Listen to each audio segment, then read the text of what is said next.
welcome, my dear students. Welcome to the video lesson. हाँ जी, ਅੱਜ ਦਾ ਜਿਹੜਾ ਵੀਡੀਓ ਲੈਸਨ ਆ ਬੇਟਾ ਬੜਾ ਹੀ ਖਾਸ ਹੈ।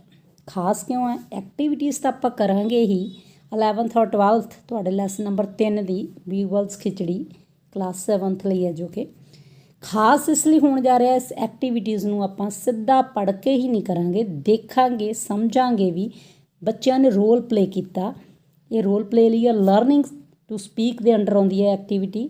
ਸੋ ਛੁੱਟੀਆਂ ਚੱਲ ਰਹੀਆਂ ਨੇ, ਤੁਹਾਨੂੰ ਪਤਾ ਬੱਚੇ ਘਰਾਂ 'ਚ ਨੇ, ਫਿਰ ਵੀ ਬੱਚਿਆਂ ਨੂੰ ਜਿੱਦਾਂ ਗਾਈਡ ਕਰ ਸਕੀ ਮੈਂ ਫੋਨ 'ਤੇ ਗਾਈਡ ਕੀਤਾ ਅਤੇ ਬੱਚਿਆਂ ਨੇ ਬਹੁਤ ਵਧੀਆ ਪਰਫੋਰਮੈਂਸ ਦਿੱਤੀ ਆ ਅਤੇ ਮੈਂ ਰੀਅਲੀ ਬਹੁਤ ਹੈਪੀ ਹਾਂ ਇਹਨਾਂ ਦੀ ਪਰਫੋਰਮੈਂਸ ਦੇਖ ਕੇ।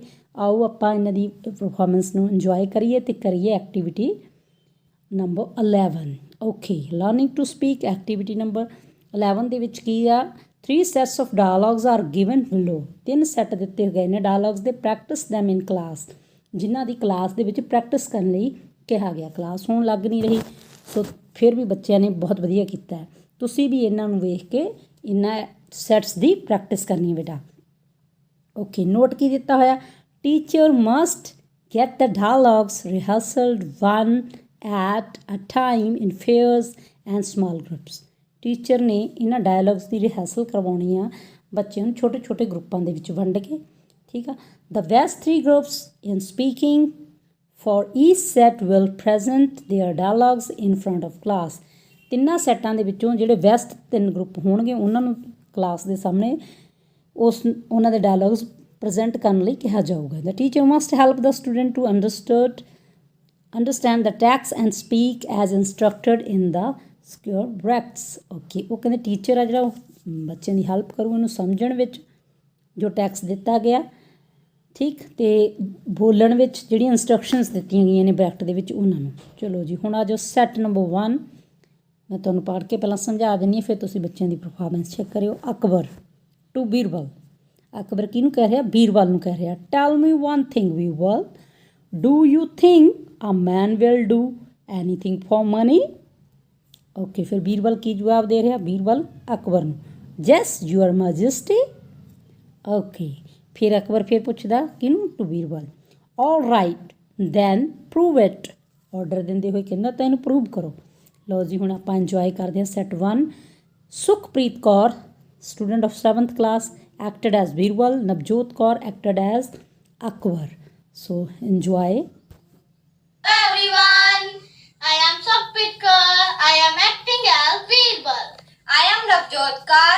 I am acting as Akbar. Tell me one thing, Birbal. Do you think a man will do anything for money?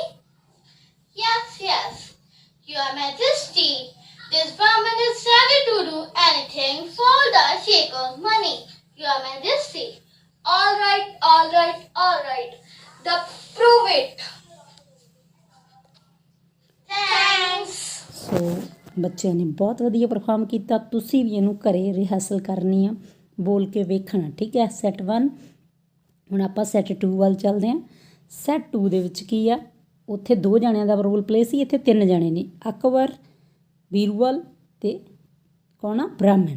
Okay, Birbal ਹੁਣ ਅਕਬਰ ਨੂੰ ਕੀ ਕਹਿ ਰਿਹਾ? Your majesty, this Brahmin is ready to do anything for the sake of money. ਇਹ ਬ੍ਰਾਹਮਣ ਕੁਝ ਵੀ ਕਰਨ ਲਈ ਪੈਸੇ ਲਈ ਤਿਆਰ ਆ। ਫਿਰ ਅਕਬਰ ਨੇ ਕੀ ਕਿਹਾ? ਵਿਲ ਹੀ ਡੂ ਵਾਟ ਆਈ ਸੇ ਬੀਰਬਲ? ਕੀ ਇਹ ਉਹੀ ਕਰੂਗਾ ਬੀਰਬਲ ਜੋ ਮੈਂ ਇਹਨੂੰ ਕਹੂੰਗਾ? ਫਿਰ ਬੀਰਬਲ ਨੇ ਕੀ ਜਵਾਬ ਦਿੱਤਾ? ਯੈਸ ਯੂਅਰ ਮੈਜੈਸਟੀ, ਹਾਂ ਮਹਾਰਾਜ ਇਹ ਕਰੂਗਾ। ਫਿਰ ਬੀਰਬਲ ਕਿਹਨੂੰ ਕਹਿ ਰਿਹਾ? ਟੂ ਬ੍ਰਾਹਮਣ। ਬ੍ਰਾਹਮਣ ਨੂੰ ਐਡਰੈਸ ਕਰਦੇ ਹੋਏ ਬੋਲਿਆ, are you ready to do anything that his majesty asked you to. ਫਿਰ ਬੀਰਬਲ ਬ੍ਰਾਹਮਣ ਨੂੰ ਐਡਰੈਸ ਕਰਦਾ ਕਿ ਤੂੰ ਤਿਆਰ ਆ ਕੁਝ ਵੀ ਕਰਨ ਲਈ ਜੋ ਤੁਹਾਨੂੰ ਮਹਾਰਾਜ ਕਹਿਣਗੇ। ਓਕੇ, ਬ੍ਰਾਹਮਣ। ਫਿਰ ਬ੍ਰਾਹਮਣ ਕੀ ਕਰ ਰਿਹਾ? ਬ੍ਰਾਹਮਣ ਟੂ ਅਕਬਰ। ਬ੍ਰਾਹਮਣ ਕਿਹਨੂੰ ਐਡਰੈਸ ਕਰ ਰਿਹਾ? ਅਕਬਰ ਨੂੰ। ਅਕਬਰ ਵੱਲ ਨਾਲ ਗੱਲ ਕਰ ਰਿਹਾ। If I get some money to feed my family your majesty. ਹਾਂ, ਮੈਂ ਕੁਝ ਵੀ ਕਰਨ ਨੂੰ ਤਿਆਰ ਹਾਂ ਜੇ ਮੇਰੇ ਪਰਿਵਾਰ ਨੂੰ ਪਾਲਣ ਲਈ ਮੈਨੂੰ ਪੈਸੇ ਮਿਲਣਗੇ ਮੇਰੇ ਮਹਾਰਾਜ। ਅਕਬਰ ਟੂ ਬ੍ਰਾਹਮਣ। ਹੁਣ ਅਕਬਰ ਕਿਹਨੂੰ ਕਹਿ ਰਿਹਾ? ਬ੍ਰਾਹਮਣ ਨੂੰ। Stand inside the frozen pound all through the night without any cloths. For this I will give you 2000 gold coins। ਤੈਨੂੰ ਬ੍ਰਾਹਮਣ ਨੂੰ ਕੀ ਕਿਹਾ ਅਕਬਰ ਨੇ ਵੀ ਤੈਨੂੰ ਪੂਰੀ ਰਾਤ ਠੰਡੇ ਜੰਮੇ ਹੋਏ ਤਲਾਬ ਦੇ ਵਿੱਚ ਖੜਨਾ ਪਊ ਬਿਨਾਂ ਕੱਪੜਿਆਂ ਤੋਂ। ਅਗਰ ਤੂੰ ਇੱਦਾਂ ਕਰਦਾ ਮੈਂ ਤੈਨੂੰ ਇਸ ਲਈ ਤੁਹਾਨੂੰ 2000 ਸੋਨੇ ਦੇ ਸਿੱਕੇ ਦਿਆਂਗਾ। ਸੋ ਸੈਟ ਟੂ ਪ੍ਰੈਜ਼ੈਂਟ ਕੌਣ ਕਰ ਰਿਹਾ? Navjot acting as Birbal, Akbar, Sukhpreet as Birbal and Gurleen, new character as Brahman. So let's enjoy. Hello everyone, my name is Harpreet Kaur, student of 7th class in Government Senior Secondary Smart School, Puranikala. My name is Navjot Kaur, I study in 10th class. I playing skit Birbal's Khichdi. My name is Gurleen Kaur. I study in 9th class. I play poor Brahman. I playing Akbar. I playing Birbal.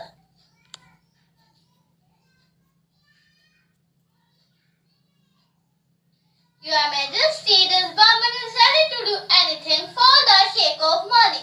Will he do? But I say Birbal. Yes, Your Majesty. Are you ready to do anything that His Majesty asks you to? Anything if I get some money to feed my family, Your Majesty. Stand inside the frozen pound all through the night without any clothes. For this, I give 2,000 golden coins. Thanks for watching. ਸੋ ਬੱਚੇ ਨੇ ਬਹੁਤ ਵਧੀਆ perform ਕੀਤਾ। ਨਿੱਕੀ ਮੋਟੀ ਗਲਤੀ ਚੱਲਦੀ ਆ, ਬਹੁਤ ਅੱਛੇ। ਹਾਂਜੀ, ਹੁਣ ਇਹ ਸੈੱਟ ਨੰਬਰ 3 ਆ ਗਿਆ, ਜਿਹੜਾ ਤੁਸੀਂ ਪੜ੍ਹਨਾ ਅਤੇ ਖੁਦ ਰਿਹਰਸਲ ਕਰਨਾ। 2 ਸੈੱਟਾਂ ਦੀ ਮੈਂ ਤੁਹਾਨੂੰ ਵੀਡੀਓ ਬਣਾ ਕੇ ਪ੍ਰੋਵਾਈਡ ਕਰਾਈ ਹੈ। ਸੋ 3rd ਸੈੱਟ ਤੁਹਾਡੇ ਕੋਲ ਬੁੱਕਸ ਹੈਗੀਆਂ ਨੇ, ਉਹਨੂੰ ਰੀਡ ਕਰੋ। 3 ਕਰੈਕਟਰ ਨੇ, ਬ੍ਰਾਹਮਣ ਆ, ਅਕਬਰ ਆ, ਬੀਰਬਲ ਆ। ਠੀਕ ਆ, ਡਿਸਾਈਡ ਕਰ ਲਓ ਕਿਹਨੇ ਬੀਰਬਲ ਪਲੇ ਕਰਨਾ, ਕਿਹਨੇ ਅਕਬਰ ਪਲੇ ਕਰਨਾ ਔਰ ਕਿਹਨੇ ਬ੍ਰਾਹਮਣ ਪਲੇ ਕਰਨਾ। ਫਿਰ ਆਪੋ ਆਪਣੇ ਡਾਇਲੋਗ ਕੱਢ ਕੇ ਅਲੱਗ ਤੋਂ ਲਿਖ ਲਓ ਅਤੇ ਉਹਨਾਂ ਦੀ ਰਿਹਰਸਲ ਕਰੋ ਅਤੇ ਫਿਰ ਵੀਡੀਓ ਬਣਾਓ ਅਤੇ ਕਰੋ ਸੈਂਡ। ਮੈਨੂੰ ਵੀ ਸੈਂਡ ਕਰ ਸਕਦੇ ਹੋ ਤੁਸੀਂ ਅਗਰ ਚਾਹੋ ਤਾਂ। ਓਕੇ, ਨੈਕਸਟ ਵਨ ਆ ਗਿਆ learning to write. Activity number 12 ਦੇ ਅੰਡਰ ਜਾ ਰਹੇ ਹਾਂ ਹੁਣ ਆਪਾਂ। ਡਾਇਲੋਗ ਰਾਈਟਿੰਗ ਬਾਰੇ ਆ। Writing a dialogue is very interesting activity. If you already have a passage, converting it into dialogues from very same form is very simple. You must remember. Okay, ਉਹ ਕਹਿੰਦੇ ਹੁਣ ਇਹ ਡਾਇਲੋਗ ਰਾਈਟਿੰਗ ਦੀ ਗੱਲ ਹੋ ਰਹੀ ਹੈ। ਜੇ ਤੁਹਾਡੇ ਕੋਲ ਸਿੰਪਲ ਪੈਸੇਜ ਹੈਗਾ ਤੁਸੀਂ ਉਹਨੂੰ ਕਨਵਰਟ ਕਰ ਸਕਦੇ ਹੋ ਬੜੇ ਹੀ ਈਜ਼ੀ ਤਰੀਕੇ ਨਾਲ ਉਹਨੂੰ ਡਾਇਲੋਗਸ ਦੇ ਵਿੱਚ। ਇੱਕ ਇੰਟਰਸਟਿੰਗ ਐਕਟੀਵਿਟੀ ਆ। ਕਿੱਦਾਂ ਕਰਨਾ? ਲਓ ਜੀ, ਹੁਣ ਉਹਨਾਂ ਨੇ ਸਮਝਾ ਰਹੇ ਨੇ ਸਾਨੂੰ ਐਕਟੀਵਿਟੀ ਦੇ ਵਿੱਚ। ਦੇਖੋ ਫਿਰ, You do not use words such as said, asked, replied, told. ਇਸ ਤਰੀਕੇ ਦੇ ਜਿੰਨੇ ਵੀ ਵਰਡਸ ਨੇ, ਠੀਕ ਆ, ਉਹਨਾਂ ਨੂੰ ਤੁਸੀਂ ਉਹਦੇ ਵਿੱਚੋਂ ਕੱਢ ਦੇਣਾ, ਨਹੀਂ ਯੂਜ਼ ਕਰਨਾ ਹੈ। ਇਹਨਾਂ ਦੀ ਜਗ੍ਹਾ 'ਤੇ ਕੀ ਕਰਨਾ ਤੁਸੀਂ? ਟੂ ਯੂਜ਼ ਕਰਨਾ ਹੈ। ਅੱਗੇ ਸੈਕੰਡ ਸਟੈਪ ਕੀ ਹੈ? You use colon after address he put in around bracket. ਜਿਹਨੂੰ ਐਡਰੈਸ ਕਰ ਰਹੇ ਹੋ ਟੂ ਲਾ ਕੇ ਲਿਖਣ ਤੋਂ ਬਾਅਦ ਉਹਦੇ ਆਲੇ ਦੁਆਲੇ ਬ੍ਰੈਕਟ ਲਿਖਾ ਦੇਣਾ ਅਤੇ ਉਸ ਤੋਂ ਬਾਅਦ ਕੋਲਨ ਮੀਨਸ 2 ਬਿੰਦੀਆਂ। ਇਸ ਤਰੀਕੇ ਨਾਲ ਉਹ ਤੁਸੀਂ ਯੂਜ਼ ਕਰਨੀਆਂ ਨੇ। ਓਕੇ, ਨੈਕਸਟ ਥਰਡ ਸਟੈਪ ਕੀ ਹੈ? You do not use inverted commas for what the speaker has to say, you simply write it. ਜਿਹੜਾ ਸਪੀਕਰ ਆ ਉਹ ਕੋਈ ਵੀ ਗੱਲ ਜਿਹੜੀ ਕਹਿ ਰਿਹਾ ਉਹਨੂੰ ਕੌਮਿਆਂ ਦੇ ਵਿੱਚ ਲਿਖੀ ਹੋਈ ਆ, ਤੁਸੀਂ ਉਹ ਕੌਮਾਸ ਯੂਜ਼ ਨਹੀਂ ਕਰਨੇ, ਉਹਨਾਂ ਨੂੰ ਹਟਾ ਦੇਣਾ, ਸਿੰਪਲੀ ਲਿਖ ਦੇਣਾ।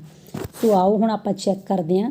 ਸਟੇਟਮੈਂਟ ਦਿੱਤੀ ਵੀ ਹੈ, ਦੇਖੋ। First Birbal told the messenger, comma ਲੱਗਿਆ, ਦੇਖੋ ਇਨਵਰਟਡ ਕੌਮੇ ਲੱਗੇ ਹੋਏ ਨੇ। Give my message to the emperor, full stop, ਕੌਮੇ ਬੰਦ। ਓਕੇ, ਹੁਣ ਅਸੀਂ ਪਹਿਲੀ ਚੀਜ਼ ਜਿਹੜੀ ਕੀ ਕਰਨੀ ਹੈ? ਟੋਲਡ। ਸਾਨੂੰ ਕਿਹਾ ਸੀ ਸੈਡ, ਟੂ, ਟੋਲਡ ਜਿੱਥੇ ਵੀ ਲੱਗੇ ਵੀ ਨੇ ਅਸੀਂ ਉਹਨੂੰ ਰਿਮੂਵ ਕਰਨਾ। ਟੋਲਡ ਰਿਮੂਵ ਕਰ ਦੇਣਾ, ਟੋਲਡ ਦੀ ਜਗ੍ਹਾ 'ਤੇ ਟੂ ਲਾ ਦੇਣਾ ਅਤੇ ਜਿਹੜਾ ਦਾ ਮੈਸੇਂਜਰ ਆ ਉਹਨੂੰ ਕੀ ਲਿਖ ਦੇਣਾ? ਬ੍ਰੈਕਟ ਦੇ ਵਿੱਚ ਕਰ ਦੇਣਾ, ਟੂ ਮੈਸੇਂਜਰ ਲਿਖ ਕੇ ਅਤੇ ਕੋਲਨਸ ਲਗਾ ਦੇਣੇ ਨੇ। ਤਾਂ ਫਿਰ ਬਣ ਗਿਆ ਬੀਰਬਲ ਟੂ ਦਾ ਮੈਸੇਂਜਰ ਅਤੇ ਕੋਲਨ ਲਾ ਕੇ। ਠੀਕ ਹੈ, ਲਓ ਜੀ, ਹੁਣ ਅੱਗੇ ਕੀ ਕਰਨਾ? ਫਿਰ ਜਿਹੜਾ ਉਹਨਾਂ ਨੇ ਲਿਖਿਆ ਹੋਇਆ give my message to the emperor, ਉਹ ਸੇਮ ਐਜ਼ ਲਿਖ ਦੇਣਾ ਤੁਸੀਂ। ਲਓ ਜੀ, ਇਹ ਤੁਹਾਡਾ ਡਾਇਲੋਗ ਆ ਜਿਹੜਾ, ਇਹ ਵਾਲਾ ਡਾਇਲੋਗ ਤਿਆਰ ਹੋ ਗਿਆ। ਠੀਕ ਹੈ, ਲਓ ਜੀ, ਹੁਣ ਇੱਕ ਹੋਰ ਉਹਨਾਂ ਨੇ ਐਗਜ਼ਾਮਪਲ ਦਿੱਤੀ ਵੀ ਹੈ ਦੂਸਰੀ ਸਾਈਡ 'ਤੇ। ਦੇਖੋ, Birbal tells the messenger to go to the emperor and give him a message.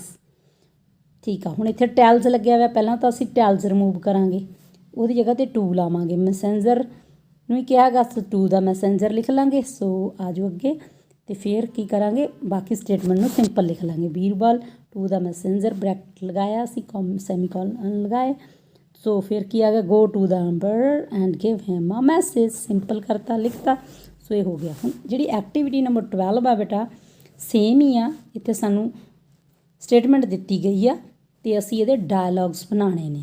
ਸੋ ਆਪਾਂ ਨੂੰ ਹੁਣ ਤੁਹਾਨੂੰ ਦੱਸ ਕੇ ਹਟਿਆ, ਸੈਡ ਨੂੰ ਹਟਾ ਕੇ ਟੂ ਲਗਾਉਣਾ, ਇਨਵਰਟਡ ਕੌਮੇਜ਼ ਹਟਾ ਦੇਣੇ ਨੇ, ਠੀਕ ਆ। ਜਿਹਨੂੰ ਐਡਰੈਸ ਕੀਤਾ ਜਾ ਰਿਹਾ ਉਹਨੂੰ ਬ੍ਰੈਕਟ ਦੇ ਵਿੱਚ ਕਰ ਦੇਣਾ ਤੇ ਬਾਕੀ ਸਾਰਾ ਐਜ਼ ਇਟ ਲਿਖ ਦੇਣਾ। ਲਓ ਜੀ, ਆਪਾਂ ਇਹ ਤੁਹਾਡੇ ਲਈ ਪ੍ਰੋਵਾਈਡ ਕਰਾਤੀ ਆ। ਦੇਖੋ ਫਸਟ ਵਨ ਕੀ ਸੀ, ਅਕਬਰ ਸੈਡ ਬੀਰਬਲ। ਅਕਬਰ ਕਿਹਨੂੰ ਕਹਿ ਰਿਹਾ? ਬੀਰਬਲ ਨੂੰ। ਇਸ ਲਈ ਅਕਬਰ ਟੂ ਬੀਰਬਲ ਉਹ ਬ੍ਰੈਕਟ 'ਚ ਆ ਜੂ ਤੇ ਬਾਕੀ ਆਈ ਕੰਸੀਡਰ ਤੋਂ ਲੈ ਕੇ ਸਾਰਾ ਤੁਸੀਂ ਲਿਖ ਦੇਣਾ ਐਜ਼ ਇਟ ਤੇ ਫੁੱਲ ਸਟਾਪ ਲਗਾ ਦੇਣਾ। ਇਹ ਹੋ ਗਿਆ ਤੁਹਾਡਾ ਫਸਟ। ਲਓ ਜੀ ਸੈਕਿੰਡ ਦੇਖੋ, ਬੀਰਬਲ ਸੈਡ ਵਾਈ ਯੂਅਰ ਮੈਜੈਸਟੀ। ਹੁਣ ਇੱਥੇ ਮੈਜੈਸਟੀ ਕਿਹਦੇ ਲਈ? ਅਕਬਰ ਲਈ ਯੂਜ਼ ਕੀਤਾ ਗਿਆ। ਇੱਥੇ ਅਕਬਰ ਸ਼ੋ ਨਹੀਂ ਕੀਤਾ, ਲਿਖਿਆ ਨਹੀਂ ਗਿਆ, ਪਰ ਤੁਹਾਨੂੰ ਪਤਾ ਹੈ ਅਕਬਰ ਲਈ ਲਿਖਿਆ ਗਿਆ, ਇਸ ਲਈ ਟੂ ਅਕਬਰ ਤੁਸੀਂ ਬ੍ਰੈਕਟ ਦੇ ਵਿੱਚ ਲਿਖ ਦੇਣਾ।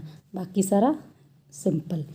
ਥਰਡ ਸਟੇਟਮੈਂਟ ਦੇ ਵਿੱਚ ਵੀ ਸਾਨੂੰ ਦਿੱਤਾ ਨਹੀਂ ਹੋਇਆ ਵੀ ਕਿਹਨੂੰ ਕਿਹਾ, ਪਰ ਅਸੀਂ ਪੜ੍ਹਾਂਗੇ ਅਤੇ ਸਮਝਾਂਗੇ ਸਟੇਟਮੈਂਟ ਨੂੰ ਬੀਰਬਲ ਨੂੰ ਕਹੀ ਜਾ ਰਹੀ ਹੈ ਇਹ ਗੱਲ, ਇਸ ਲਈ ਅਸੀਂ ਲਿਖਾਂਗੇ ਅਕਬਰ ਟੂ ਬੀਰਬਲ ਬ੍ਰੈਕਟ ਦੇ ਵਿੱਚ। ਸੋ ਸਾਰੀ ਤੁਹਾਡੇ ਅੱਗੇ ਇਹ ਲਿਖ ਕੇ ਪੇਸ਼ ਕਰਤੀ ਹੈ ਮੈਂ। ਸੋ ਇਹਨੂੰ ਨੋਟ ਡਾਊਨ ਕਰ ਲੈਣਾ ਤੁਸੀਂ। ਇਹਨਾਂ ਡਾਇਲੌਗਸ ਦੀ ਵੀ ਰਿਹਰਸਲ ਕਰਕੇ, ਠੀਕ ਆ, ਸਕਿੱਟ ਬਣਾ ਸਕਦੇ ਹੋ, ਕੋਈ ਰੋਲ ਪਲੇ ਕਰ ਸਕਦੇ ਹੋ ਔਰ ਪ੍ਰੈਕਟਿਸ ਕਰ ਸਕਦੇ ਹੋ, ਠੀਕ ਹੈ ਬੇਟਾ, ਇਹਨਾਂ ਡਾਇਲੌਗਸ ਦੀ। ਸੋ ਇਹ ਸੀ ਐਕਟੀਵਿਟੀ ਨੰਬਰ 12। ਆਈ ਹੋਪ ਕਿ ਤੁਸੀਂ ਇਹਨਾਂ ਐਕਟੀਵਿਟੀਜ਼ ਨੂੰ ਇੰਜੋਏ ਕੀਤਾ ਹੋਣਾ। ਸੋ ਬਣੇ ਰਹਿਣਾ ਚੈਨਲ ਦੇ ਨਾਲ। ਆਪਾਂ ਅਗਲੀ ਵੀਡੀਓ ਦੇ ਵਿੱਚ ਤੁਹਾਡਾ ਇੱਕ ਪੈਰਾਗ੍ਰਾਫ ਆ ਵਿਜ਼ਿਟ ਟੂ ਹਿਲ ਸਟੇਸ਼ਨ ਰਹਿ ਗਿਆ ਥਰਡ ਲੈਸਨ ਦਾ, ਉਹ ਕਰਾਂਗੇ ਆਪਾਂ ਕੰਪਲੀਟ, ਠੀਕ ਆ। ਅਗਰ ਚੈਨਲ ਹਜੇ ਤੱਕ ਸਬਸਕ੍ਰਾਈਬ ਨਹੀਂ ਕੀਤਾ ਤਾਂ ਬੇਟਾ ਉਹਨੂੰ ਸਬਸਕ੍ਰਾਈਬ ਕਰੋ ਬਣੇ ਰਹਿਣ ਲਈ। ਅਤੇ ਹੁਣ ਹੌਲੀਡੇਜ਼ ਚੱਲ ਰਹੀਆਂ ਨੇ ਜਿੱਦਾਂ, ਤਾਂ ਤੁਹਾਡੇ ਲਈ ਮੈਂ ਨਵੀਆਂ ਵੀਡੀਓਜ਼ ਲੈ ਕੇ ਆ ਰਹੀ ਹਾਂ ਸਟੋਰੀਜ਼ ਦੀਆਂ। ਸਟੋਰੀ ਟਾਈਮ, ਮੈਨੂੰ ਪਤਾ ਪੜ੍ਹਾਈ ਨਾਲੋਂ ਲੈਦਾ ਵੀ ਸਾਨੂੰ ਕੁਝ ਹੋਰ ਸਿੱਖਣਾ ਚਾਹੀਦਾ, ਪੜ੍ਹਨਾ ਚਾਹੀਦਾ। ਸੋ ਆਪਾਂ ਕਰਿਆ ਕਰਾਂਗੇ ਹਰ ਰੋਜ਼ ਆਲਮੋਸਟ ਇੱਕ ਸਟੋਰੀ, ਠੀਕ, ਜਿਹਨੂੰ ਤੁਸੀਂ ਸੁਣੋਗੇ, ਦੇਖੋਗੇ, ਬਹੁਤ ਸੋਹਣੀਆਂ ਪਿਕਚਰਸ ਅਤੇ ਇੰਜੋਏ ਕਰੋਗੇ। Bye bye.